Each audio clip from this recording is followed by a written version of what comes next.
Келесі мынандай сұрақ кепті Анна ханым. Күйеуім 40 жаста депрессияға кіріп, өзін тастап жіберді. Жұмысына салбырап барады, келеді, үйде өз бөлмесінен шықпай, ешкімді кіргізбей, есікті жауып алады. Не істесем болады дейді. Оны іздеу керек. Кімді жоғатты, нені жоғатты. Бірдемені жоғатып, соны мысалы белден төмен жақтың күшін жоғатып алған шығар.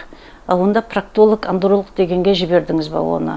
Не болды екен? Ол 1 ай бұрын, 1 жыл бұрын, 1,5 жыл бұрын, 3 ай бұрын қай жерде өзгерді? Сол жерден бастап кілтті іздеу керек. Бірдеме болды, бір оқиға.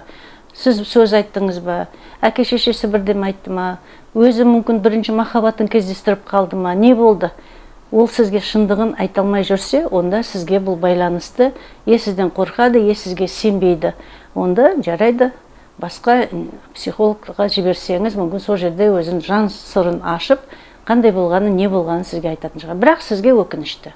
Көрдіңіз бе, сіздің жұбыңыз, сіздің екінші жартыңыз сізге өзінің жан сырын айтпай жатса, онда екеуіңіз жұпсыздар ма, жұп емессіздер ма? Сізді ойланып көрсеңіз. Құрметтім, егер де сен де осындай сұрақтар жаныңды жегідей жеп мазалап жүрген болса, 30 жылдық тәжірибесі бар, дипломы бар психолог маман Анна ханымның Ыстықкөлде өткелі жатқан тренингіне қатысуға шақырамыз. Бұл жерден сен өмірлік сұрақтарыңа жауап алып, жаның жай тауып, жаңа өмір бастап қайтатыныңа сенімім мол. Толық ақпарат профильде.